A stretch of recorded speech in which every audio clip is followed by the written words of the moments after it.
ఇశ్రాయేలీయులు విత్తనములను విత్తిన తరువాత మిద్యానీయులను అమలేకీయులను తూర్పు నుండి వారును తమ పశువులను గుడారములను తీసుకొని మిడతల దండంత విస్తారముగా వారి మీదకి వచ్చి వారి ఎదుట దిగి గాజాకు పోవునంత దూరము భూమి పంటను పాడు చేసి ఒక గొర్రెను కానీ ఎద్దును కానీ గాడిదని కానీ జీవన సాధనమైన మరి దేనిని కానీ ఇశ్రాయేలులకు ఉండనీయలేదు.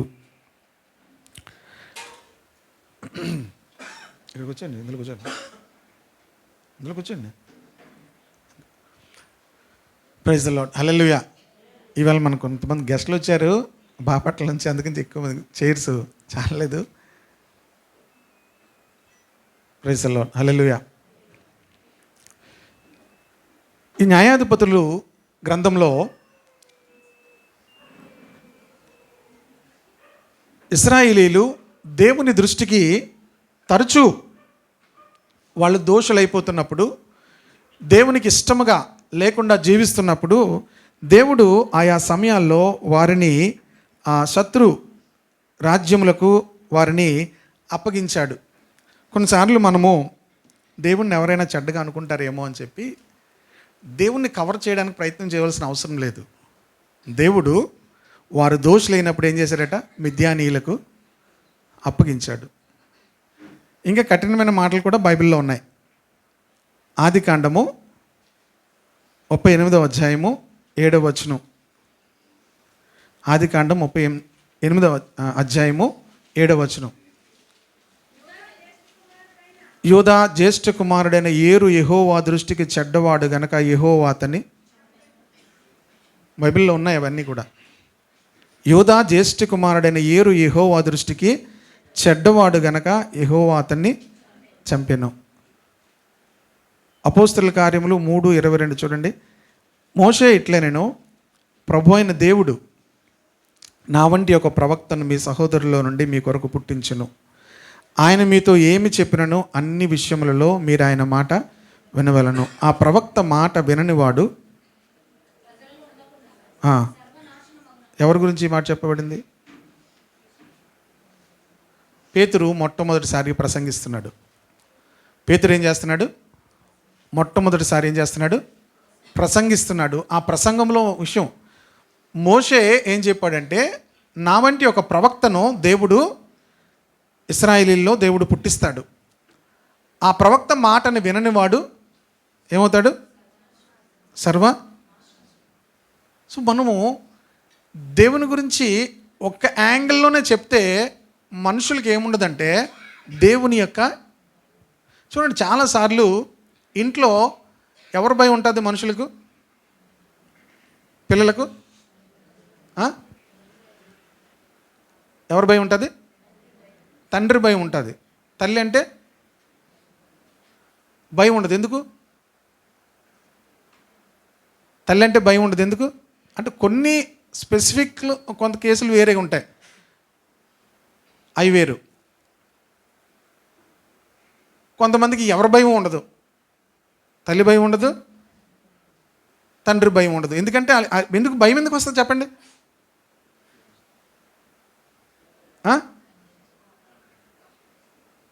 భయం ఎందుకు వస్తుందని మాట్లాడరండి. ఇప్పుడు దేవుని బిడ్డలారా, భయం ఎందుకు వస్తుందంటే వాళ్ళు దండిస్తున్నప్పుడు, కొడుతున్నారేమో భయం వచ్చినప్పుడు భయం వస్తుంది. ఇప్పుడు మనము దేవుని తల్లిగానే చూపిస్తున్నాం అనుకోండి, ఏమవుతుంది? మన మమ్మీ దగ్గర మనం ఎలాంటి పనులు చేస్తామో ఏసై దగ్గర కూడా ఏం చేస్తారు? నువ్వు డాడీకి చెప్పకు, నేను సినిమాకి వెళ్ళి వచ్చేతాను, నేను స్కూల్కి వెళ్ళిపోయానని చెప్పు. ఏంటి? రే డాడీ తిడతారా అంటే నువ్వు ఎలాగో కవర్ చేయి. ఇప్పుడు మమ్మీ పని ఏంటి? Covering story. ఎప్పటి వరకు కవర్ స్టోరీ?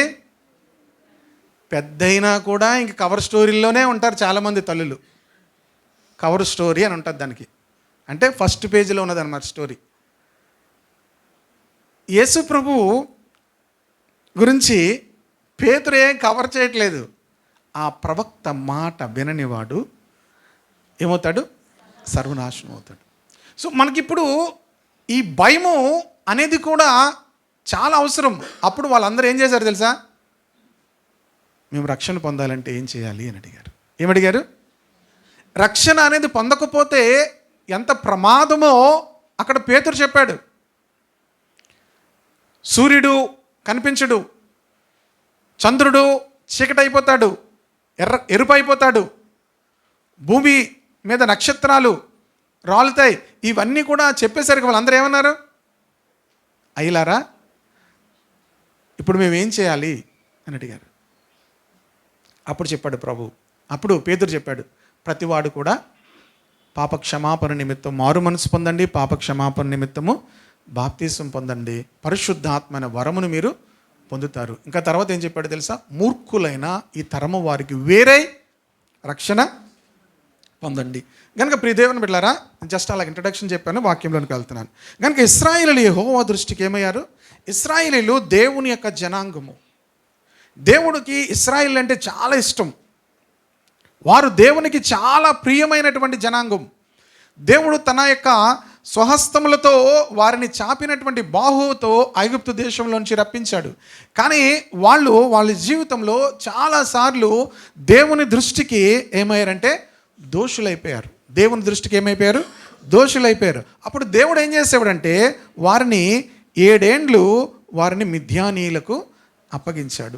కనుక చాలాసార్లు మన జీవితాల్లో ఈ విషయాన్ని జ్ఞాపకం ఉంచుకోవాలి.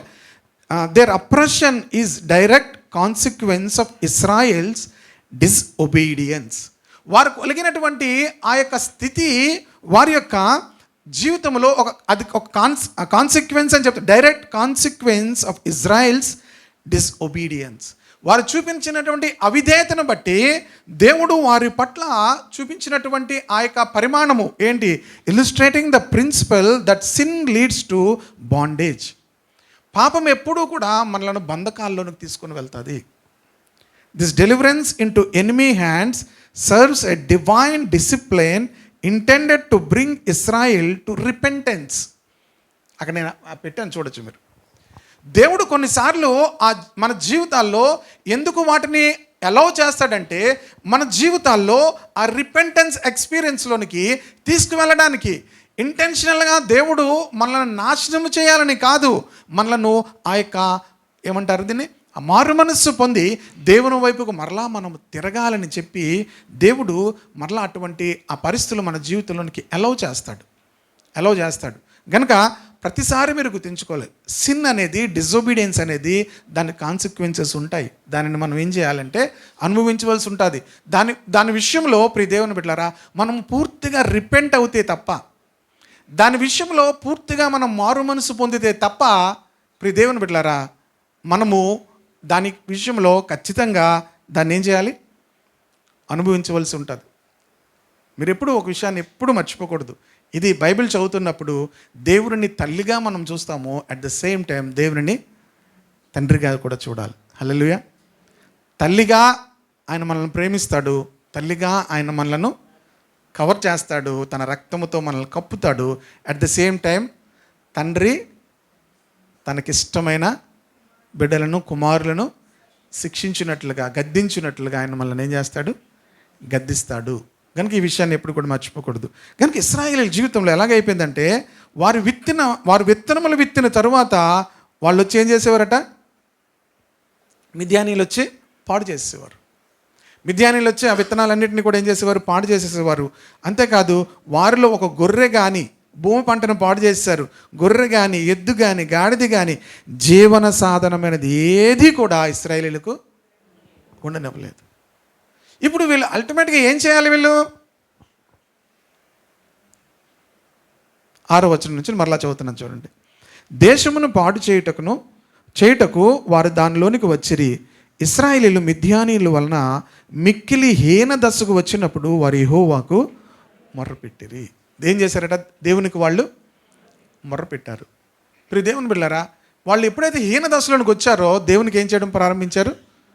మొర్రపెట్టడం ప్రారంభించారు. దేవుని వైపు తిరగడం ప్రారంభించారు. వారికి విషయం అర్థమైంది, దేవుడు తప్ప మమ్మల్ని ఎవరు కాపాడలేరు, దేవుడు తప్ప మమ్మల్ని ఎవరిని విడిపించలేడు అనే విషయం వారికి అర్థమైంది. ఇప్పుడు ఏం చేశారు? దేవుని యొద్దకు తిరగడం ప్రారంభించారు. ప్రియ దేవుని బిడ్డలారా, మనందరి జీవితాల్లోనూ కూడా చాలాసార్లు దేవుడు తప్ప ఎవరూ చేయలేని కార్యాలు, ఎవరూ చేయలేని పరిస్థితులు మన జీవితంలోకి వస్తాయి. అది దేవుడు ఆయన మంచివాడు కనుకనే అవన్నీ చేస్తాడు మన జీవితంలో. హల్లెలూయా. ఆయన మనల్ని ప్రేమిస్తున్నాడు కనుకనే అవన్నీ కూడా చేస్తాడు మన జీవితంలో. ఆయన మనల్ని ప్రేమించినప్పుడు ఆ పరిస్థితులు అన్నీ కూడా దేవుడు అలాగ సమకూర్చి చేస్తాడు అనమాట. చేసినప్పుడు మనం ఆయన వైపు తిరుగుతామేమో అని. హల్లెలూయా. అన్ని ద్వారాలు మూసేశారనుకోండి, కనీసం అప్పుడైనా ఏం చేస్తాడు మనిషి? ఒక మంచి మాట చూపిస్తాను చూడండి. బహుశా అది 2వ సమూయేలు గ్రంథంలో అనుకుంటాను. 2వ సమూయేలు గ్రంథంలో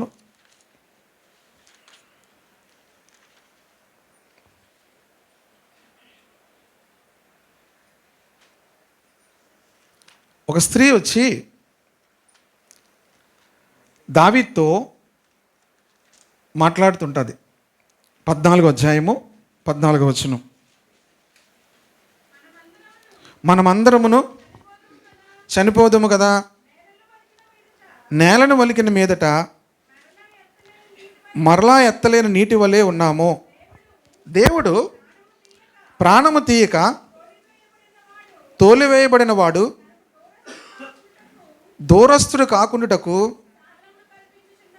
చూడండి, ఇది కొంచెం మీకు ఏమి అర్థం అవుతుంది, కానీ నేను సింపుల్గా చెప్పేస్తాను. దేవుడు ప్రాణము తీయక తోలివేయబడిన వాడు తనకు దూరస్తుడు కాక ఉండినట్లు సాధనములు కల్పించున్నాడు. అంటే దేవుడు మరలా మనిషికి దూరస్తుడు కాకుండా కొన్ని సాధనాలు కనిపిస్తాడట. మరలా దేవుడు ఏం చేస్తాడు? మనుషులు దేవుని దగ్గరికి వచ్చేటట్లుగా దేవుడు ఏం చేస్తాడు? సాధనాలు కల్పిస్తాడంట. ఇప్పుడు ఆ కాంటెక్స్ట్ అంతా నేను చెప్పడానికి సమయం చాలదు, కానీ ఒక జస్ట్ అలా మీకు చెప్తున్నా. దేవుడు తన యొద్దకు మనుషులను తిరిగి రావాలని చెప్పి ఏం చేస్తాడు? కొంతమంది ఏమనుకుంటారంటే, దేవుడు ఏంటండి మరి అంత శాడిస్టోడా, ఆయన దగ్గర రాకపోతే మనలను అలా చేస్తాడా? తప్ప కాదా చెప్పండి? దేవుడు అలా బలవంతంగా ఆయన దగ్గర తెచ్చుకోవడం అనేది తప్ప కాదా? మాట్లాడరు చూడండి కొంతమంది, ఏమంటే ఏం బాధ అని. తప్ప కదా? కొన్నిసార్లు బైబిల్లో మనం చూసినప్పుడు దేవుడు తప్పు అనిపిస్తుంది కదా మనకి. దేవుడు తన దగ్గరికి ప్రజలను తీసుకురావడానికి ముందేమన్నాడు? వాళ్ళు దోషులైనందున వాళ్ళు మిద్యానుల చేతికి అప్పగించాడు. తప్ప కదా? మీరైతే ఏం చేస్తారు? మీ హృదయం ఏమనిపిస్తుంది? మరి అలా చేయడం ఏంటండి, దేవుడు అంత కఠినంగా చేయడం ఏంటండి, మేమైతే ఏం చెయ్యం, మేము అలా చెయ్యం. మరి మీరు దేవుని కంటే మీరు మంచోళ్ళు కనుక మీరు అలాగా చెయ్యరు. మరి దేవుని కన్నా మీరు నీతిమంతులు కనుక మీరు చెయ్యరు. అందుకే ఆయన నీతిమంతులు పిలవడానికి మీకు కాదు దేవుడు వచ్చింది, పాపులను పిలవడానికి ఆయన వచ్చాడు. దేవుడు ఎందుకు మనుషులను మరలా తన వైపు రప్పించుకుంటాడంటే, సామెతల గ్రంథము 8వ అధ్యాయము 35-36 చూద్దాం. నన్ను కనుగొనువాడు జీవమును కనుగొనును, యెహోవా కటాక్షము. నన్ను ఎవరైతే కనుగొంటారో వారికి ఏం కలుగుతుంది? జీవము కలుగుతుంది. ఆ జీవము అది నిత్య జీవము.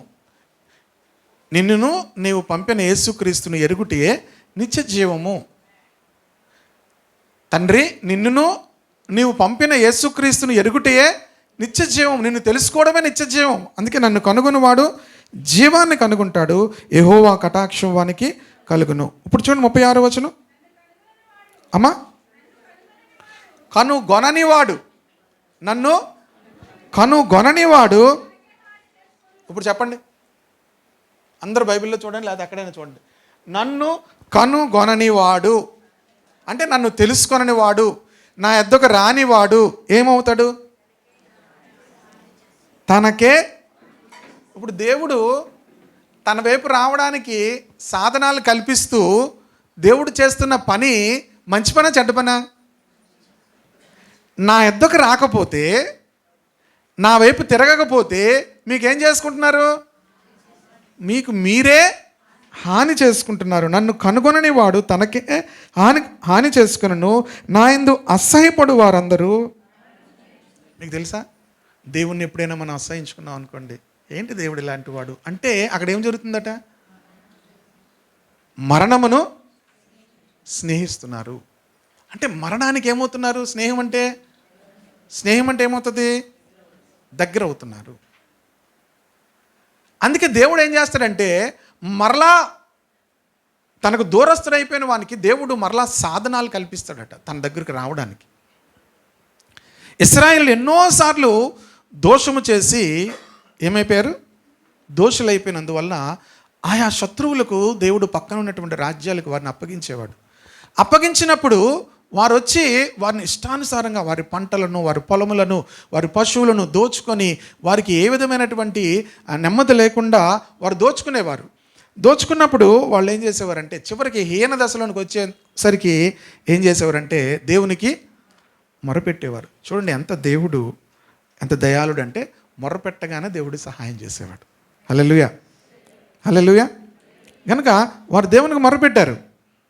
మొరపెట్టి 6వ అధ్యాయంలోనే చూడండి, మిక్కిలి 6వ వచనము, వారు మిక్కిలి హీన దశకు వచ్చినప్పుడు ఏం చేశారట? యెహోవాకు మొరపెట్టిరి. 7వ వచనం, మిద్యానీయుల వలన బాధను బట్టి ఇశ్రాయేలు యెహోవాకు మొరపెట్టగా యెహోవా ఇశ్రాయేలు యొద్దకు ప్రవక్తనొకరిని పంపెను. దేవుడు ఏం చేస్తాడు?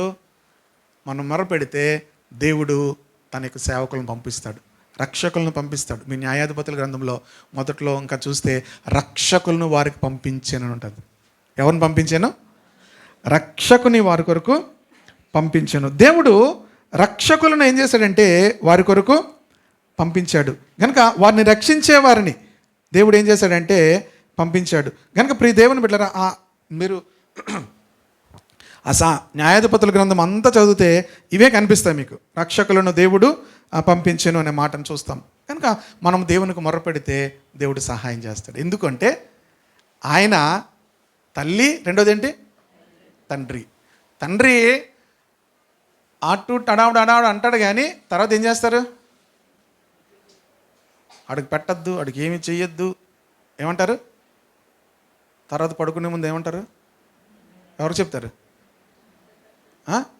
అడు తిన్నాడు లేదో చూడండి, ఎవరు చెప్తారు? అమ్మకు చెప్తుంటారన్నమాట. ఏం చెప్తారు?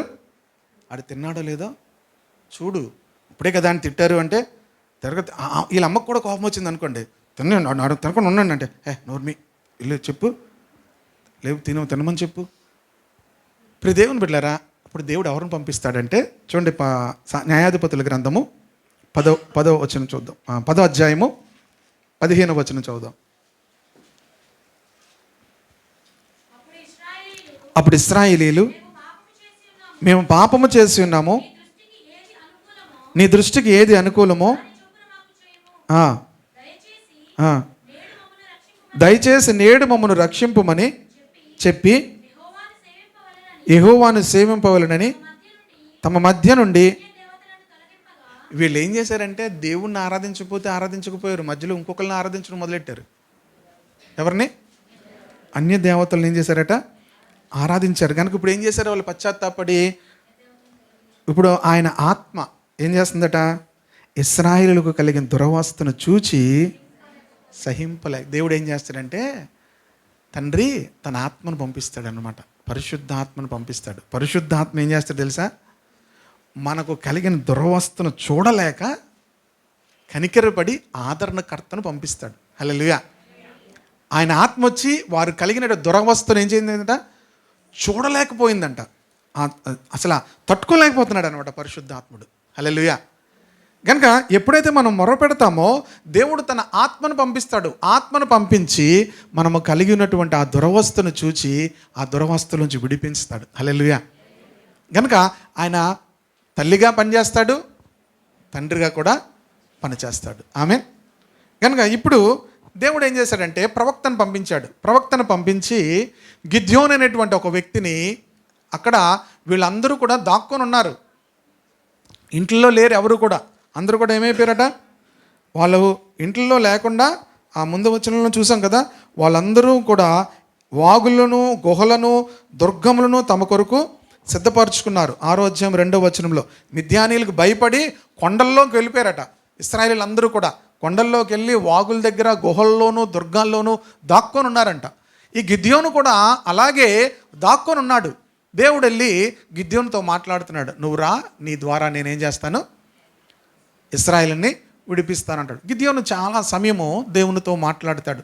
దేవునితో మాట్లాడుతూ ఏమడుగుతాడంటే, యెహోవా నీకు తోడుగా ఉన్నాడు అనగానే గిద్యోను ఏమంటాడంటే, దేవుడు మాకు తోడుగా ఉంటే మాకెందుకు ఈ పరిస్థితి అంటున్నాడు. ఏంటి, దేవుడు మాకు తోడుగా ఉంటే మాకెందుకు ఈ పరిస్థితి వస్తుంది? దేవుడు నీకు తోడుగా ఉండకపోవడం వల్ల ఈ పరిస్థితి కాదు, మీ పాపం వల్ల మీకు ఆ పరిస్థితి వచ్చింది.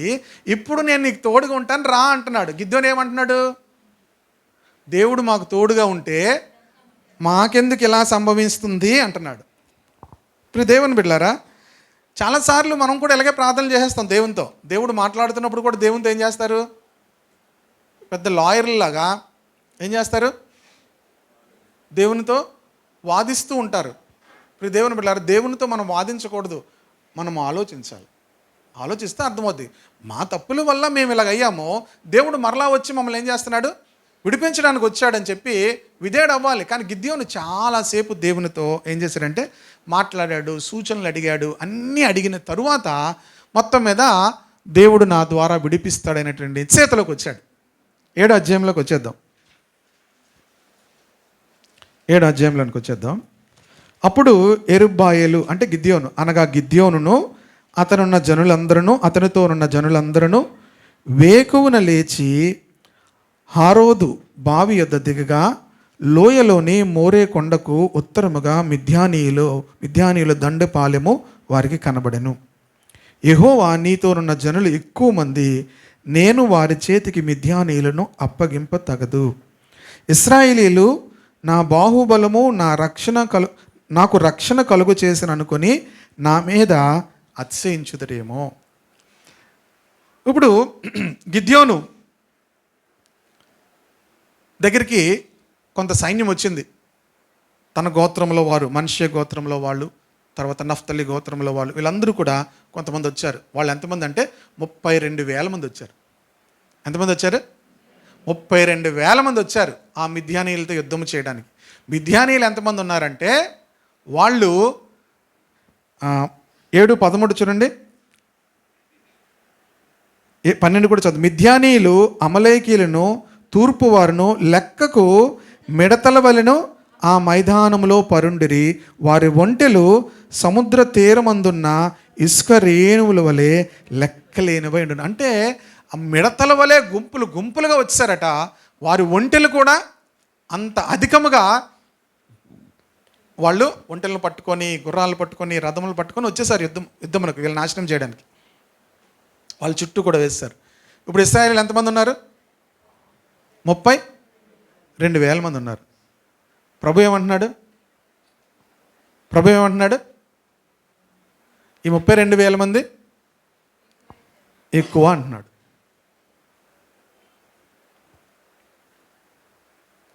మన లెక్క ప్రకారం ఎక్కువ తక్కువ? అన్ని లక్షల మంది మీదకి 32,000 మంది ఏంటి? దేవుడు ఏమంటున్నాడు?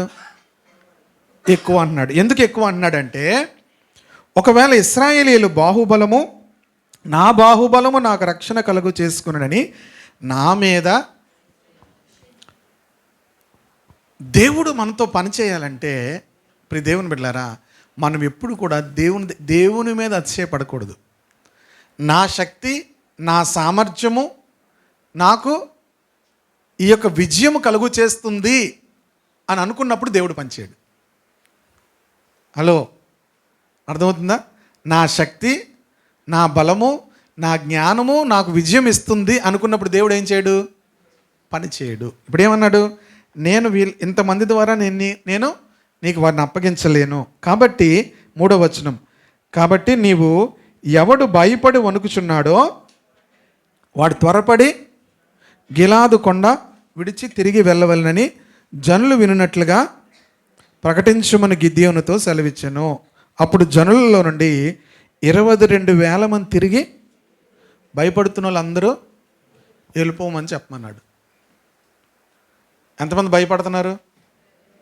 ఇక్కడ ఎంతమంది భయపడుతున్నారు? వాళ్ళందరిని ఏమన్నాడు? వెళ్ళిపోమన్నాడు. ఏమన్నాడు? భయపడుతున్న వాళ్ళందరిని ఏం చేయమన్నాడు? వెళ్ళిపోండి అన్నాడు. ఎంతమంది వెళ్ళిపోయారు? 22,000 మంది వెళ్ళిపోయారండి. చర్చి ఖాళీ. భయపడుతున్న వాళ్ళందరూ ఏమయ్యారు? 32,000 మందిలోంచి ఎంతమంది వెళ్ళిపోయారు? 22,000 మంది వెళ్ళిపోయారు. తర్వాత ఏమన్నాడు? 10,000 మంది నిలిచి ఉండగా 4వ వచనము, యెహోవా ఈ జనులు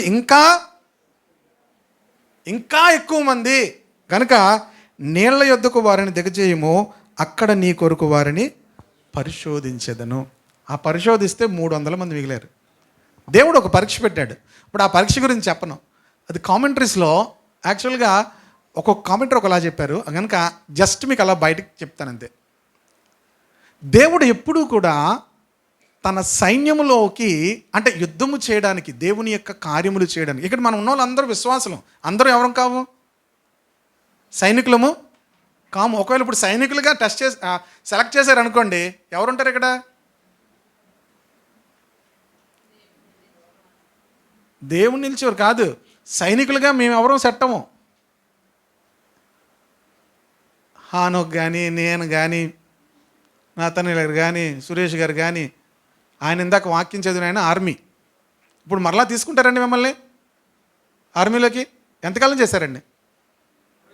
26 సంవత్సరాలు. మరలా తీసుకుంటారు మిమ్మల్ని ఆర్మీలోకి? తీసుకుంటారు. మనల్ని ఎవరిని కూడా ఎక్కడ తీసుకోరు? సైన్యంలోకి తీసుకోరు. అంటే మనం ఎవరు? అన్ఫిట్. కొంతమంది ఎవరున్నారంటే ముందు లైన్లో ఉన్నోళ్ళు, సామ్యులు, లేకపోతే వెనకాతలు ఉన్నోళ్ళు, డేవిడ్, డానియల్. గన్ను ఆయన ప్రాక్టీస్ లేకుండా గన్ స్టార్ట్ చేసేస్తాడు. డానియల్ గన్ ఇచ్చి ఇవ్వగానే ఏం చేస్తాడు తెలుసా? స్టార్ట్ చేసేస్తాడు. అలాంటి వాళ్ళు సైన్యానికి అవసరం. మేమెవరం సైన్యానికి పనికిరాం. ఇప్పుడు దేవుడు 300 మందిని ఉంచాడు. మిగతా వాళ్ళందరినీ ఏం చేయమన్నాడు? ఇన్ని లక్షల మంది సైన్యానికి ఎంతమందిని సెలెక్ట్ చేసుకున్నాడు దేవుడు? 300 మంది సెలెక్ట్ చేసుకున్నాడు. మనం అందరం విశ్వాసంగానే ఉన్నాం, కానీ సైన్యానికి దేవుడు చూసేది బలం కాదు. ప్రియ దేవుని బిడ్డలారా, ప్రభువు మీద అతిశయపడకూడదు, ప్రభువును బట్టి అతిశయపడేవారిని సెలెక్ట్ చేసుకుంటాడు. హల్లెలూయా. నా బలము, నా శక్తి, నా జ్ఞానం అన్న వాళ్ళని దేవుడు ఏం చేయడు? తన సైన్యంలోనికి సెలెక్ట్ చేసుకోడు. ఎవరిని సెలెక్ట్ చేసుకుంటాడు? నా బలము నీవే, నా యొక్క చూడండి, మీకు మంచి వచనం కూడా చూపిస్తాను. సామెతల గ్రంథము కాదు కీర్తన 44వ కీర్తన అనుకుంటాను.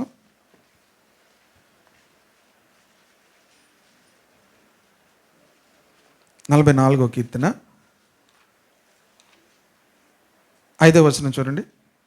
నీ వలన మా విరోధులను అణిచివేయుదము, నీ నామం వలన మా మీదకి లేచి వారిని మేము త్రొక్కివేయుదము.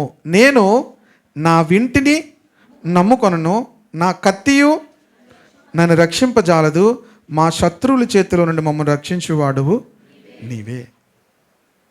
అర్థమవుతుందా? నేను దేన్ని నమ్ముకోను? నా వింటిని, విల్లును నమ్ముకోను. నా కత్తి, యుద్ధానికి వెళ్తున్నాడు ఎవడైనా ఏం నమ్ముకుంటాడు చెప్పండి? విల్లు, కత్తి, ఆయుధాలు ఉండాలి కదా. నేను వాటిని నమ్ముకోను, అవి నన్ను రక్షింపజాలవు నీ నామం వలన. ఆమేన్, హల్లెలూయా. దావీదు ఎలాగెళ్ళాడు యుద్ధంకి? యెహోవా నామము పేరట. దేవునికి స్తోత్రం కలుగును గాక. నీ నామము వలననే మేమేం చేస్తాము? మా మీదకి లేచి వారిని మేము త్రొక్కివేయుదుము. హల్లెలూయా. కనుక ప్రియ దేవుని బిడ్డలారా, దేవుడు ఎప్పుడూ కూడా తన నామాన్ని ఘనపరుచుకుంటాడు. తన నామమును ఘనపరిచే వారినే దేవుడు తన సైన్యంలో ఉంచుకుంటాడు. హల్లెలూయా. కనుక సైన్యంలో ఉండడం చిన్న విషయం ఏం కాదు. సైన్యంలో ఉండడం చిన్న విషయం ఏం కాదు. వాళ్ళు కొంతకాలమే పనిచేస్తారు. బెనిఫిట్స్ ఎంతకాలం ఉంటాయి అనుకున్నారు? సైనికులకు బెనిఫిట్స్ ఎంతకాలం ఉంటాయి? కొన్నిసార్లు మనం ఆ క్యాంటీన్కి అది వెళ్ళేటప్పుడు ఎవరైనా సైనికుల దగ్గర ఉన్న ఆ క్యాంటీన్ కార్డు పట్టుకొని ఏం చేస్తారు? వెళ్తుంటారు. వెళ్తే ఏమవుద్ది? మనకేమో 2,000 ఉంటుంది, వాళ్ళకేమో 1,200కి వచ్చేస్తుంటుంది. వాళ్ళకి ఎంత వచ్చేస్తుంది? వాళ్ళకి 1200కి వచ్చేస్తుంది. మనకు సబ్బు ఏమో 40 రూపాయలు ఉంటుంది, వాళ్ళకేమో 20 ఉంటుంది. ఎందుకు? ఎక్కడ పనిచేశారు? దేవుని సైన్యంలో ఉండడం చిన్న విషయం కాదు తెలుసా. హల్లెలూయా. అయితే దేవుడు సైన్యంలో ఉండడానికి దేవుడే సెలెక్ట్ చేసుకుంటాడు మనల్ని. మనం నేను ఉంటాను ప్రభు అంటే అవదు. దేవుడు ఏం చేస్తాడు? అక్కడ నీ కొరకు నేను వారిని ఏం చేస్తాను? పరిశోధిస్తాను. దేవుడు మనల్ని పరిశోధిస్తూ ఉంటాడు. పరిశోధిస్తూ ఉంటున్నప్పుడు వాళ్ళని జస్ట్ వెళ్ళి అక్కడ నీళ్ళు తాగమన్నాడు అంతే. ఆ నీళ్ళు తాగమంటున్నప్పుడు కొంతమందిని, ఈ 300 మందిని పక్కన పెట్టు అన్నాడు.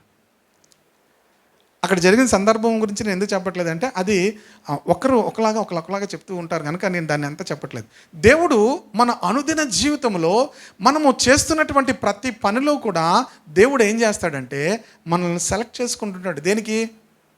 సైన్యంలో. విశ్వాసులుగా ఉండడానికి ప్రాబ్లం ఏం లేదు, అందరూ విశ్వాసులే ప్రియ దేవుని బిడ్డలారా. కానీ సైన్యంలో ఉండడానికి, దేవుని సైన్యంలో ఉన్నప్పుడు ప్రియ దేవుని బిడ్డలారా, అసలు ఆ ప్రివిలేజ్ వేరు. దావీదు గురించి అబిగేల్ ఏమంటుంది తెలుసా? నీవు యెహోవా యుద్ధములు చేయుచున్నావు అంట. అంత చక్కని మాట కదా. మొదటి సమూయేలు గ్రంథంలోనే ఉంటుంది అన్నమాట. జస్ట్ మీకు అలా చూపిస్తాను. నేను ముగింపు చాలా ఈజీగానే చేసేస్తాను. మీకు అవన్నీ ఎందుకు చూపిస్తున్నానంటే, మనము చేసేటువంటి ప్రతి పనిలో కూడా మొదటి సమూయేలు గ్రంథము 25వ అధ్యాయం అనుకుంటాను.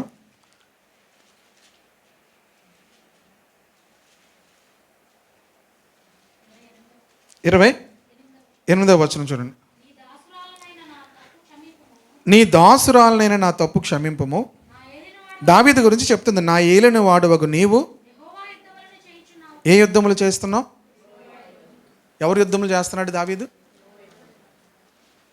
వాట్ ఎ బ్యూటిఫుల్ స్టేట్మెంట్ ఇచ్చింది కదా అబిగైల్. నువ్వు ఎవరు యుద్ధాలు చేస్తున్నావు? నువ్వు గొలియాతుని చంపావు. ఎవరిని చంపట్లేదు. ఇప్పుడు గొలియాతుని చంపిన వ్యక్తి సౌలుని చంపగలదా లేదా దావీదు? రెడ్ హ్యాండెడ్గా దొరికిపోయాడు ఒకసారి. ఎవరికి? దావీదుకి రెడ్ హ్యాండెడ్గా దొరికిపోయాడు. పక్కన ఒక అన్నాడు, అభిషేక్ రాజా ఒక్క మాట చెప్పు, ఒక్క ఏటుతో వేసేస్తాను, మొత్తం కిందకి దిగిపోద్దు కత్తి అన్నాడు. ఏమన్నాడు? పక్కన అభిషేక్ ఏమంటాడు తెలుసా? నువ్వు ఒక్క మాట చెప్పు అంటే, దేవుడు అభిషేకించిన వారిని మనం ఏం చేయకూడదు. బాబాయ్, దావీదుకు ఉన్నటువంటి ఆ యొక్క స్థితి, ఆలోచన, ఎలాంటి ఆ ప్రత్యక్షత. అందుకే అంటుంది అబిగైల్ ఏమంటుంది, నీకు నచ్చిన యుద్ధాలు నువ్వు చేయట్లేదు. నీ దగ్గర కత్తి ఉంది కదా, నీ దగ్గర బలం ఉంది కదా, నువ్వేం చేయట్లేదు. నీకు నచ్చిన యుద్ధాలు నువ్వు చేయట్లేదు, నువ్వు యెహోవా యుద్ధములు చేస్తున్నావు. అంటే యెహోవా శత్రువును మాత్రమే నువ్వేం చేస్తున్నావు? చంపుతున్నావు. మిగిలిన వారిని ఏం చేయట్లేదు, నువ్వు చంపట్లేదు. ప్రియ దేవుని బిడ్డలారా, దేవుడు ప్రియమైన వాళ్ళరా, ఆయన యుద్ధములు చేసేవారిని దేవుడు ఎన్నుకుంటాడు. హల్లెలూయా. ఆయన యుద్ధములు చేసేవారిని గనుక మనం అనవసరమైన యుద్ధాలు ఏం చేయకూడదు. దేవుని యుద్ధాలు చేయాలి. ఆమేన్. ఇది దావీదుకు కూడా తెలియదు, కానీ ఆమె చూస్తుంది అలాగా. ఆమెకు తెలుసు సౌలు దావీదును తరుముతున్నాడు, దావీదు వచ్చి అరణ్యంలో దాక్కున్నాడు. కానీ కొన్నిసార్లు ప్రియ దేవుని బిడ్డలారా, బయట ఉన్న వాళ్ళు మన జీవితాన్ని చాలా చక్కగా చూస్తుంటారు. మనం ఎవరమో ఏమనుకోం కానీ, మన గురించి ప్రతి ఒక్కరు చాలా చక్కగా ఏం చేస్తారు? బయట ఉన్న వాళ్ళు మన గురించి ఇచ్చే స్టేట్మెంట్లు వింటే మీరు ఒక్కోసారి ఎలాగైనా వినగలగాల. మన గురించి ఏమనుకుంటున్నారా అని మీరు ఎలాగైనా వినాలి, లేదంటే చాలా ప్రమాదం. మొన్న ఒకసారి SBI బ్యాంక్ వెళ్ళి లైన్లో ఉన్నాను. ఈలోపు ఎవరు అంటున్నారనమాట, కొంచెం రష్గా ఉంది. అందులో ఉన్న కౌంటర్లో ఉన్న వ్యక్తి లేదు, ఇది లేదు. ఆ మేడం గారు ఇంకా జ్వరం తగ్గలేదటండి అని లోన్ వచ్చి చెప్తున్నాడు అనమాట. వాళ్ళ బాస్ మొత్తం మీద ఎవరో, మేడం గారికి ఇంకా జ్వరం తగ్గలేదటండి, అయ్యయ్యో అంటున్నాడు అనమాట. ఈయన కింద జ్వరం తగ్గలేదటండి, ఆవిడ రాలేదండి అంటే, ఇంకొక ఆయన అంటాడు, ప్రశాంతంగా పని చేసుకోవచ్చండి బాబు అంటున్నాడు ఆయన. ఆవిడ రాలేదు కదా, ఏం చేయొచ్చు? ప్రశాంతంగా పని చేసుకోవచ్చండి. పాపం ఆవిడ జ్వరం ఉందని జాలి కూడా లేదు ఈయనకి. ఏంటి 2-3 రోజులు జ్వరం తగ్గలేదని జాలి కూడా ఈయనకి. ఈయనేమనుకుంటున్నాడు? అమ్మాయ ప్రశాంతంగా పని చేసుకోవచ్చండి, జ్వరంతో ఉండండి అనుకుంటున్నాడు. అంటే మన గురించి నాకు చాలా ఆశ్చర్యం అనిపించింది. బయట మన గురించి ఏమనుకుంటారు? ఆవిడ రికార్డ్ చేసి వింటే ఆవిడ ఏమైపోద్ది? దెబ్బకు జ్వరం తగ్గిపోద్ది, మార్మన్స్ వస్తుంది. బయట వాళ్ళు మన గురించి ఏం చెప్తున్నారో ఎవరైనా వింటే మన గుండె గాబరెక్కిపోద్ది. ప్రియ దేవుని బిడ్డలారా, అబిగైలు దావీదు గురించి ఏం చెప్తుంది? నువ్వు యెహోవా యుద్ధములను చేయవాడు. దేవునికి స్తోత్రం కలుగును గాక. కనుక మన గురించి ఎలాంటి సాక్ష్యము, దేవుడు ఎవరిని ఎన్నుకుంటాడో దేవుని యుద్ధాలు చేయడానికి, బయట అలాంటి సాక్ష్యం మనం పొందాలి. ఆమేన్. హల్లెలూయా, హల్లెలూయా. ప్రియ దేవుని బిడ్డలారా, అబిగైలు అలాంటి సాక్ష్యాన్ని చెప్పింది. మన గురించి కూడా ప్రియ దేవుని బిడ్డలారా అలాంటి సాక్ష్యము మనుషులు చెప్పేటట్లుగా మనము జీవించాలి. మన జీవన విధానాన్ని మనుషులు చూస్తూ ఉంటారు, గమనిస్తూ ఉంటారు. ప్రతి విషయంలో కూడా ఏం చేస్తారు? గమనిస్తూ ఉంటారు. ఒక మంచి సాక్ష్యము బయట వారి దగ్గర నుంచి మనం పొందుకోవాలి. ఆమేన్. హల్లెలూయా. బలవంతంగా చెప్పించుకోవడం కాదు. నా గురించి కొన్ని మాటలు చెప్పండి, నా గురించి కొన్ని మాటలు చెప్పండి. బలవంతంగా చెప్పకపోతే ఫీల్ అవుతాడేమో అని చెప్పించుకోవడం కాదు. చెప్పకుండా ఉండలేనట్టుగా ఉండాలి మనం. దేవునికి స్తోత్రం కలుగును గాక. హల్లెలూయా. చెప్పకుండా ఉండలేనట్టుగా ఉండాలి. మీకు ఒక సాక్ష్యం చెప్తాను చూడండి. నేను ఎందుకు ఆవిడ గురించి చెప్తున్నానంటే, ఆవిడ గురించి చెప్పకుండా ఉండలేము. నేను మొన్న ఒక చర్చ్లో last Sunday evening 17th church anniversary. అన్న నాకు చెప్పలేదు, నువ్వు కొంచెంసేపు రావాలి, కొంచెంసేపు వాక్యం చెప్పాలన్నాడు. తీరా వెళ్తే అక్కడ చాలామంది జనం ఉన్నారు. అదేమో వాళ్ళకి 17 సంవత్సరాల చర్చ్ యానివర్సరీ. వాళ్ళు సాక్ష్యాలు చెప్తున్నారండి ఒక్కొక్కరు. ఆ సాక్ష్యాలు వింటుంటే 5:30కి వెళ్ళాను నేను. నాకు 5:30కి వచ్చేమన్నాడు. ఇంచుమించు 8 గంటల దాకా సాక్ష్యాలు చెప్పారు, ఒక్కొక్కరు జీవితాల ద్వారా దేవుడు చేస్తున్న కార్యాలు. నాకు ఇంకా నేనేం వాక్యం చెప్పాలిరా బాబు వీళ్ళకి. వాళ్ళ ఒక సాక్ష్యం చెప్తాను వినండి మీరు.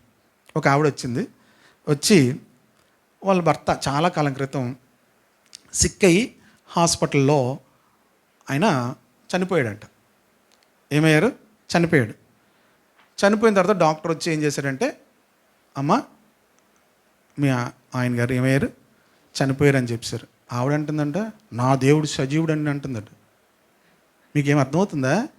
నా దేవుడు సజీవుడు అండి, ఆయన చచ్చిపోడండి అంటుందట. అమ్మ నువ్వా డాక్టర్, నేనా డాక్టర్ని అడిగాడు. మీరు డాక్టర్ అయితే అవ్వచ్చు, నా దేవుడు. ఆవిడికి నా దేవుడు సజీవుడేటమ్మా, ఆయన చనిపోయాడమ్మా అని చెప్తుంటే, నా దేవుడు సజీవుడు, ఆయన చావడు అంటుందట.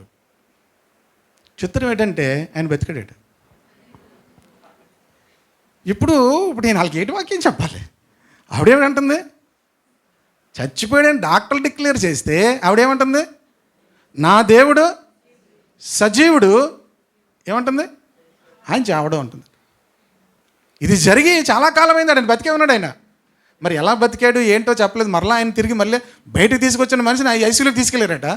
మరి నేను వివరంగా అడగడానికి తర్వాత ఆమె కనబడలేదు, ఆవిడ కనబడలేదు. నేను వచ్చాను. ఇదేం సాక్ష్యం రా బాబు. ఇప్పుడు ఆవిడ గురించి నేను చెప్పకుండా ఏం చేయలేను? ఎలాంటి సాక్ష్యం అది? ఎలాంటి విశ్వాసము? చనిపోయిన మనిషిని ఏమంటుంది? డాక్టర్ వచ్చి చచ్చిపోయాడని చెప్తే ఆవిడేమంటుంది? నా దేవుడు సజీవుడు, ఆయన చావుడు అంటుంది.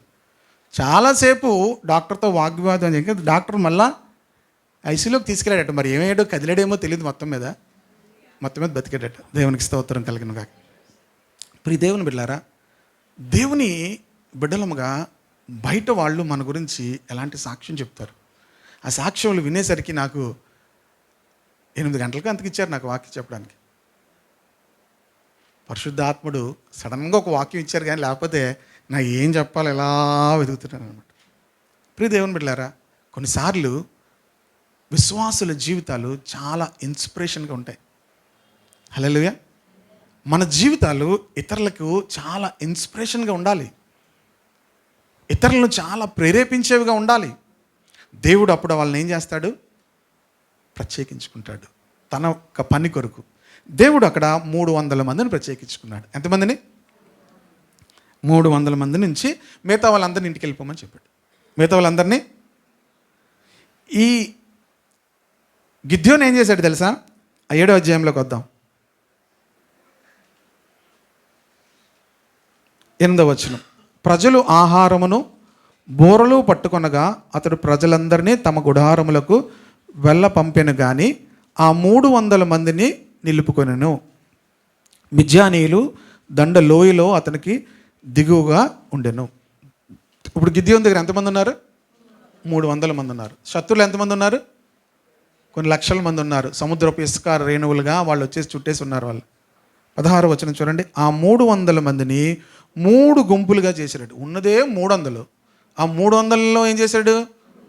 3 గుంపులుగా చేశాడు. ఉన్న 300ని మళ్ళీ ఏం చేశాడు? 3 గుంపులుగా చేసి బోరను వట్టి కుండను ఆ కుండలలో దివిటీలను ప్రతివాని చేతికిచ్చి వారితో ఇట్లనెను, నన్ను చూచి నేను చేయనట్లు చేయుడి. 18వ వచనం. నేనును నాతో ఉన్న వారందరూ బోరలు ఊదినప్పుడు మీరును దండుపాలెము చుట్టూ బోరలు ఊదుచు యెహోవాకును గిద్యోనుకును విజయమని కేకలు వేయవలని చెప్పాను. ఏమన్నాడు? 3 గుంపులు చేశాడు. వాళ్ళ చేతిలో ఏమున్నాయి? బోర, వట్టి కుండ, ఇంకేముంది? దివిటీలు ఉన్నాయి. మీరందరూ కూడా నేను చెప్పినట్టుగా చేయండి అన్నాడు. ఏమన్నాడు? నేను బోర ఊదినప్పుడు మీరందరూ కూడా ఏం చేయండి? బోరలు ఊదుచు యెహోవాకును గిద్యోనుకును విజయమని కేకలు వేయండి అన్నాడు. అంతే. ఈ యుద్ధంలోకి వెళ్ళినప్పుడు ఇది ఎలా సాధ్యమా? 300 మంది దగ్గర ఏమున్నాయి?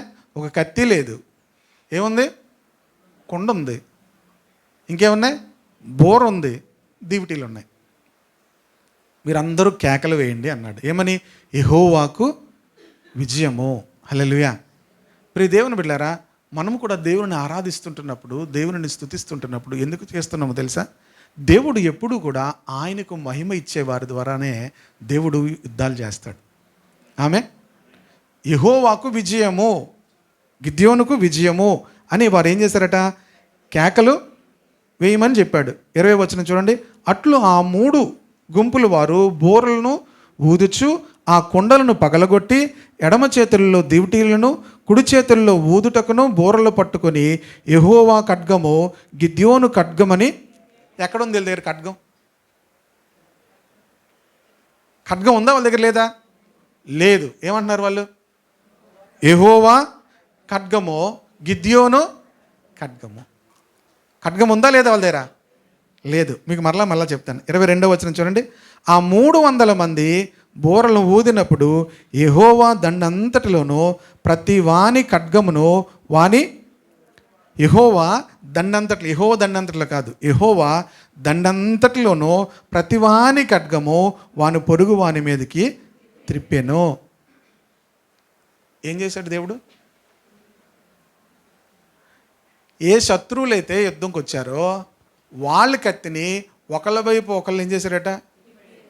తిప్పేసి వాళ్ళే పొడుచుకున్నారు తప్ప వీళ్ళు ఏం చేయలేదు. వీళ్ళేం పడుతున్నారు? యెహోవా ఖడ్గము గిద్యోను ఖడ్గము, యెహోవాకు విజయము గిద్యోనుకు విజయము అని పాడుతున్నారు. బోరలు ఊతున్నారు. దేవుడు ఏం చేశాడు? దేవుని యుద్ధాలు దేవుడు చేసేటప్పుడు ఇలా చేస్తాడు. దేవునికి స్తోత్రం కలుగును గాక.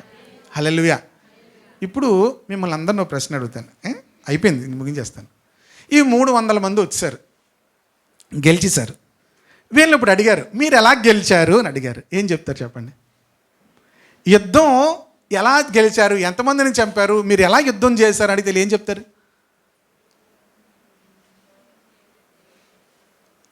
చెప్పాలి అందరూ. మేము బోర్ ఊదాము అని ఊతుంటే ఏమైంది? ఏమని చెప్తారు? వీళ్ళకి ఏమి అర్థమవుతుంది చెప్పండి? మేమేటి చేసాం. ఏమంటారు? మేమేం చేసాము, అంతా దేవుడే చేశాడు. దేవునికి స్తోత్రం కలుగును గాక. ఎవరు చేశారు? అంతా దేవుడే చేశాడు అని చెప్తారా లేదా? అలాగ చెప్పే వారికి దేవుడు సైన్యంగా వాడుకుంటాడండి. హల్లెలూయా. ఎంతసేపు చేశాను తెలుసా ప్రార్థన? మోకాళ్ళ మీద రక్తాలు వచ్చినట్టు చేశానండి. దేవుడు కార్యం చేశాడు. ఇప్పుడు వీళ్ళు ఏం చెప్తారు? బోరా నీళ్ళు తాకుండా ఊది ఊది ఊది అప్పుడు అంటే బోరు ఊస్తే ఎవడరా చచ్చిపోతాడు? ఏంటి? బోరు ఊస్తే ఎవడరా చచ్చిపోతాడు? అడుగుతారు, అడగరా? ఏంటి కొండట్టుకుని వెళ్ళారా? యుద్ధానికి ఎవడైనా కొండ పట్టుకుని వెళ్తాడా? దేవునికి మహిమ వచ్చేటట్లుగానే దేవుడు ప్రతి కార్యం చేస్తాడు. ఆమేన్. ఇక్కడ మనం నేర్చుకోవాల్సిన విషయం ఏంటంటే, ప్రతి విషయంలో కూడా దేవునికి మహిమ రావాలని దేవుడు కోరుకుంటాడు. మనం ఏం చేస్తామంటే ఆ మహిమను దొంగలిస్తాం. ఈ గిద్యోను యుద్ధంలో దేవుని బిడ్డలారా, వాళ్ళు ఏం యుద్ధం చేయలే, వాళ్ళు కేవలం యెహోవాకు విజయము అన్నారు, గిద్యోనుకు విజయం అన్నారు, యెహోవా ఖడ్గము అన్నారు, గిద్యోను ఖడ్గము అన్నారు. అంతే. దేవుడు ఏం చేశాడు? ప్రతి వాణి ఖడ్గము. జస్ట్ మీకు ఇంకొక ఎగ్జాంపుల్ చెప్తాను. మొన్న లాస్ట్ వీక్లో ఒక అంకుల్, ఆయన నా స్నేహితులు అన్న డేవిడ్ పాల్ అన్నగారి యొక్క నాన్నగారు చనిపోయారు. 93 years ఆయన సేవ చేసి ఆయన మరణించారు. ఆ మెమోరియల్ సర్వీస్కి వెళ్ళాం. ఎక్కువగా నాకు ఏం తెలియదు ఆయన గురించి. వాళ్ళ పాప చెప్తుందనమాట, వాళ్ళ అమ్మాయి చెప్తుంది సాక్ష్యం. చెప్తున్నప్పుడు ఆయన ఎక్కువగా చదువుకోలేదు, కానీ దేవుని సేవ అంటే చాలా ఇష్టం, దేవుని సేవ చేసేవారట. ఉద్యోగానికి వెళ్తూ కూడా వచ్చి పిల్లల్ని చక్కగా దేవునిలోకి నడిపిస్తూ సేవ చేస్తూ చేసేవారట. ఆయన చెప్తున్నవన్నీ కూడా చాలా ఆశ్చర్యంగా అనిపించాయి. ఇంత ట్రాక్స్ పట్టుకుని వెళ్ళేవారంట. అది అయిన తర్వాతే ఇంటికి వచ్చేవారట. డ్యూటీ నుంచి మరలా వస్తున్నప్పుడు ఆ ట్రాక్స్ అన్నీ కూడా పనిచేసి చివరి ట్రాక్ ఇచ్చేసిన తర్వాత ఇంటికి వచ్చేవారట. ఎంత లేట్ అయినా అలా ఉదయం చేసేవారట, రాత్రి చేసేవారట. ఉదయాన్నే 3 గంటలు లేచి ఆయన ఉన్నటువంటి అల్లీపురం ఏరియాలో ఉండేవారంట. అది కొంచెం కంజెస్టెడ్గా పక్క నీళ్ళు ఉంటాయి కదా. ఉదయాన్నే లేచి పాట పాడుకునేవారట 3 గంటలకి. అక్కడ ఒక ఆయన చాలా రోజులు చూసి ఒకరోజు ఇంటికి వచ్చి గొడవ పెట్టాడట. ఏంటయ్యా, మేము ఉద్యోగాలు చేసుకొని వస్తున్నాం, తెల్లవారు 3:30కి ఎత్తుతో పాట, అంత గట్టిగా పాడుతావు, మేము పడుకోవద్దా అని చెప్పి తిడితే ఆయన నవ్వుతూనే చెప్పాడంట, అవి కదండి దేవుడిని ఆరాధిస్తున్నాను, ప్రార్థన చేసుకున్నాను కదంటే, చేయడానికి వీలు లేదు, అది ఇదని చాలా గొడవ చేశారట.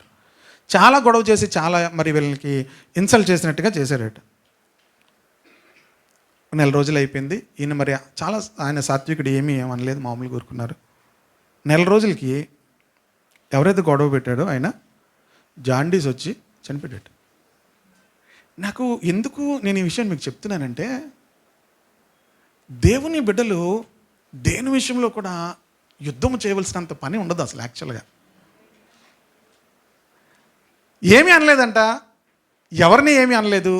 చాలా ఇబ్బంది పెడుతున్నారు వాళ్ళు, అక్కడ ప్రార్థన చేసుకోకుండా వీళ్ళు సేవ చేస్తున్నారు లేకపోతే సువార్త చెప్తున్నారని ఆ కోపం మీద వాళ్ళు చాలా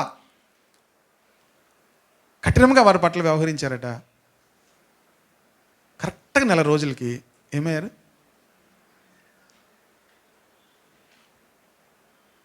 నాకు చాలా ఆశ్చర్యం అనిపించింది.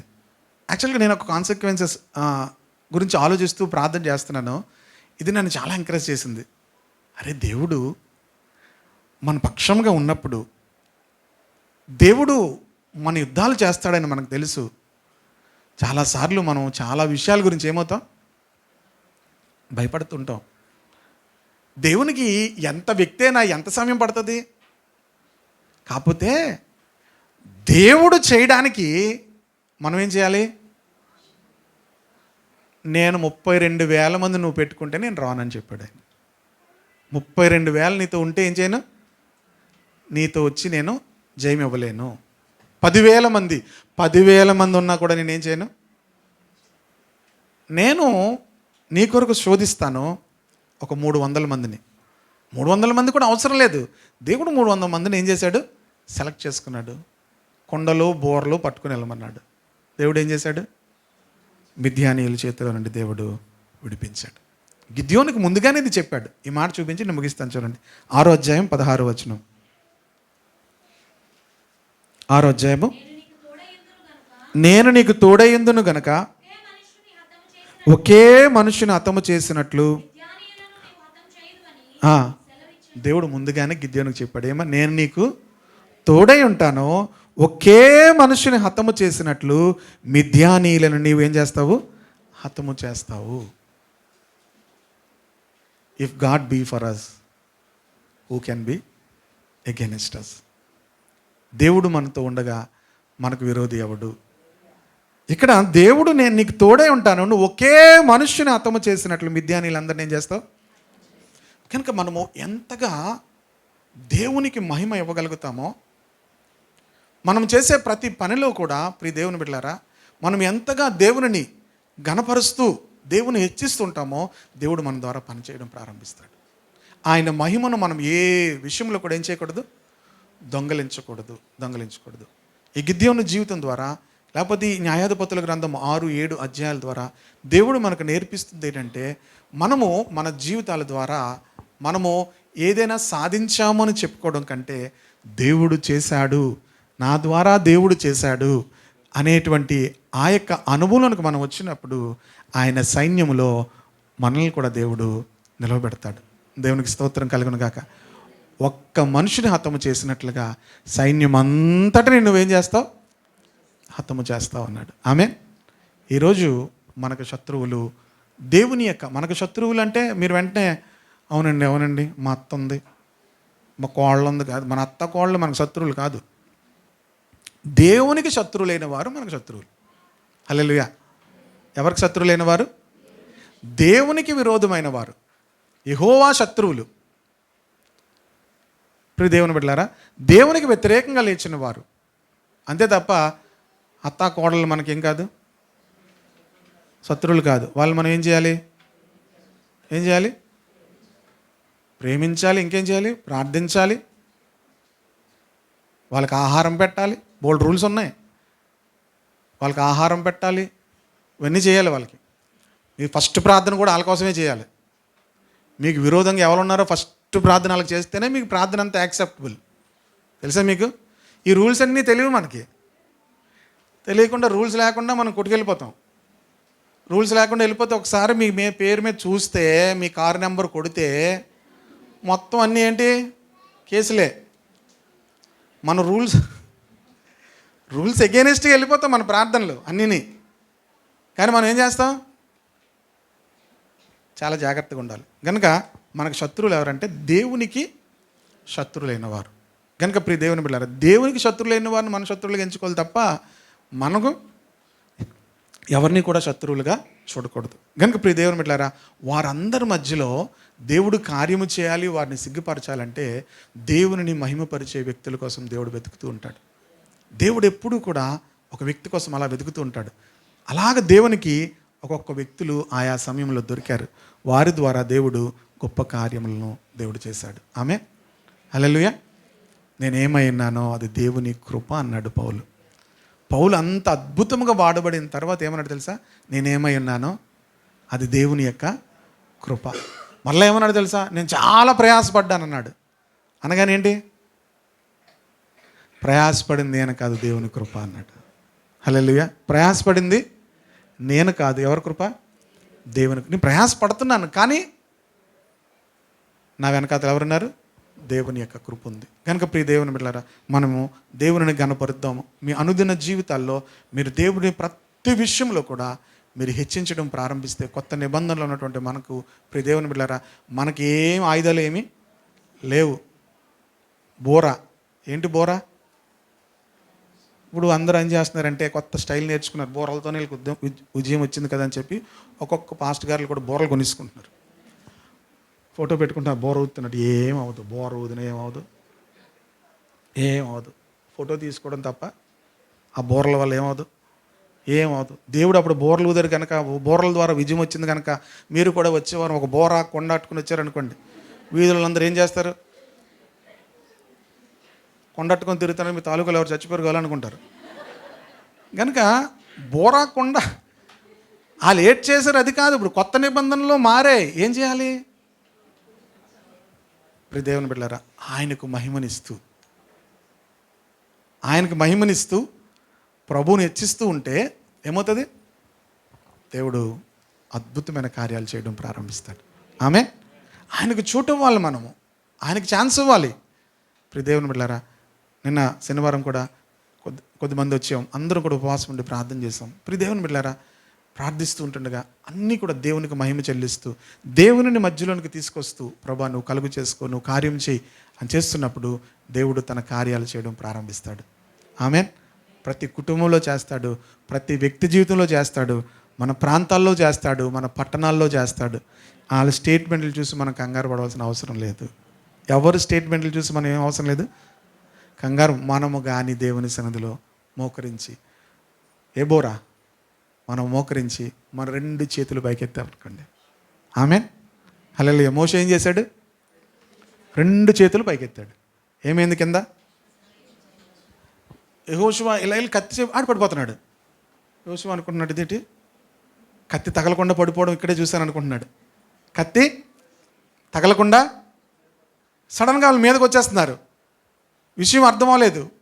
ఎందుకు మీదకి వస్తున్నారంటే మోషే ఏం చేశాడు? చేతులు ఎత్తలేక ఏమైపోయాడు? దించాడు. తర్వాత అహరోను, హూర్ అనే వాళ్ళు ఏం చేశారు? విషయం అర్థమైంది. మనకి యుద్ధం యెహోషువ కాదు చేస్తుంది. ఎవరు చేస్తున్నారు? దేవుడు చేస్తున్నాడు. మోషే చేతులు పైకెత్తినప్పుడు దేవుడు ఏం చేస్తున్నాడు? యుద్ధము చేస్తున్నాడు. అమలేకీయులు ఓడిపోతున్నారు. Praise the Lord. హల్లెలూయా. ప్రియ దేవుని బిడ్డలారా, మనము దేవుని సందులో చేతులెత్తి, ప్రభువా నీవు కార్యం చేయాలి, మేము చేయలేము, మాకు రాదు, మాకు తెలియదు, మా వల్ల కాదు. ఆమె ఇదే ప్రార్థన. మాకు రాదు, మనం ఏం చేస్తాం? నేను ఎలా చేయాలో చెప్తాను ప్రభా, నువ్వు అలా చేస్తే చాలు. ఏం చెప్తాం? నీకు నేను ఎలా చేయాలో చెప్తాను ప్రభా, సేమ్ నువ్వు అదే ప్లాన్లో చేస్తే మొత్తం సక్సెస్ అయిపోద్ది ప్రభా. దేవుడు ఏం చేస్తాడు తెలుసా? నేను నీకు చెప్పాలా, నువ్వు నాకు చెప్పాలా అంటాడు. నేను నీకు చెప్పాలా, నువ్వు నాకు చెప్పాలా అనుకుంటాడు. దేవుడు ఏం మాట్లాడు. మనం ఎప్పుడైతే ప్రభా నాకు రాదు నాయనా, నేను చేసినా ఏం అవ్వదు ప్రభా, నాకేమీ తెలీదు ప్రభా, నువ్వే చేయాలి ప్రభా అంటే అప్పుడు వస్తాడు ఆయన. హల్లెలూయా. అప్పుడు వచ్చి ప్రియ దేవుని బిడ్డలారా, ఒక్క మనిషిని హతము చేసినట్లుగా మిద్యానీయులందరినీ ఏం చేశాడు? హతం మార్చేశారు. ఎలాగా? కత్తి లేదు, కర్ర లేదు, బోర్లు ఊదారు, కొండలు పగలగొట్టారు. ఆమె కనుకనే మనం వ్యక్తిగత జీవితంలో మనం చేసే ఆరాధన, ప్రార్థన, ప్రియ దేవుని బిడ్డలారా, ఆయన మీద ఆధారపడుతూ మనం చేస్తుంటున్నప్పుడు దేవుడు గొప్ప విజయాలను దేవుడు మనకి ఇవ్వబోతున్నాడు. ఆమె ఇది మనం మాత్రమే కాదు, ఇది యావత్ క్రైస్తవ సంఘము ద్వారా దేవుడు చేయాలి. ఆమె అన్ని చోట్ల మన దేశంలో చేయాలి. మనము అందుకనే దేవుని సన్నిధికి వచ్చి మనం ప్రార్థిస్తుంటున్నప్పుడు, దేవుని వెతుకుతూ ఉంటున్నప్పుడు, దేవునికి మహిమ చెల్లిస్తున్నప్పుడు దేవుడు కార్యం చేయడం ప్రారంభిస్తాడు. ఆమేన్. మహిమంతా నీకే చెల్లింతును ప్రభువా, ఘనతంతా నీకే చెల్లింతును ప్రభువా, మహిమంతా నీకే చెల్లింతును ప్రభువా. అందరూ ఒక నిమిషం కళ్ళు మూసుకొని మన అనుదిన జీవితాల్లో ప్రతి విషయములో కూడా మహిమంతా నీకే చెల్లింతును ప్రభువా, ఘనతంతా నీకే చెల్లింతును ప్రభువా, ఏమిత్తును నీకు ఓ నా యేసయ్యా, నాకున్నదంతా నీవిచ్చిందే కదా, ఏమిత్తును నీకు ఓ నా యేసయ్యా, నాకున్నదంతా నీవిచ్చిందే కదా, మహిమంతా నీకే చెల్లింతును ప్రభువా, ఘనతంతా నీకే, మహిమంతా నీకే చెల్లింతును ప్రభువా, ఘనతంతా నీకే అర్పింతును ప్రభువా. నా కరములు చాపి నీ వచ్చి నన్ను కౌగలించుకో, నా కరములు చాపి వచ్చి నన్ను కౌగలించుకో, మహిమంతా నీకే చెల్లింతును ప్రభువా, ఘనతంతా నీకే చెల్లింతును ప్రభువా, మహిమంతా నీకే చెల్లింతును ప్రభువా, ఘనతంతా నీకే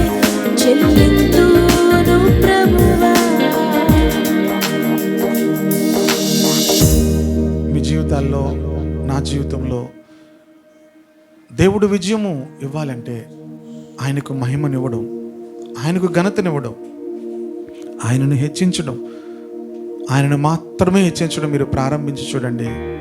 ఆశ్చర్యకరంగా దేవుడు మీ జీవితాల్లో కార్యాలు చేయడం ప్రారంభిస్తాడు. నేను నా వింటిని నమ్ముకొనను, నా విల్లును నమ్ముకొనను, నా కత్తియు నన్ను రక్షింపజాలదు. మా శత్రువుల నుండి మమ్మల్ని రక్షించేవాడు నీవే. నీ నామం వలననే మా విరోధులను మేము అణిచివేస్తాము. తండ్రి, ఈ సత్యము మేము అర్థం చేసుకొని ప్రభా, ఈ సత్య ప్రత్యక్షతలో నాయన తండ్రి, ఈ వాక్య ప్రత్యక్షతలో ప్రభా, నీ సన్నిధిలో నాయన నిన్ను ఘనపరుస్తూ, నిన్ను మహిమపరుస్తూ, నీవు మాకిచ్చే విజయాలను, నీవు మా పక్షముగా చేసే యుద్ధములను చూచి నిన్ను మహిమపరుచున్నట్లుగా మాకు సహాయం చేయండి. ఈ మాటలందరిలో కూడా ఫలింపచేయమని యేసుక్రీస్తు నామములో ప్రార్థిస్తున్నాను తండ్రి. ఆమేన్.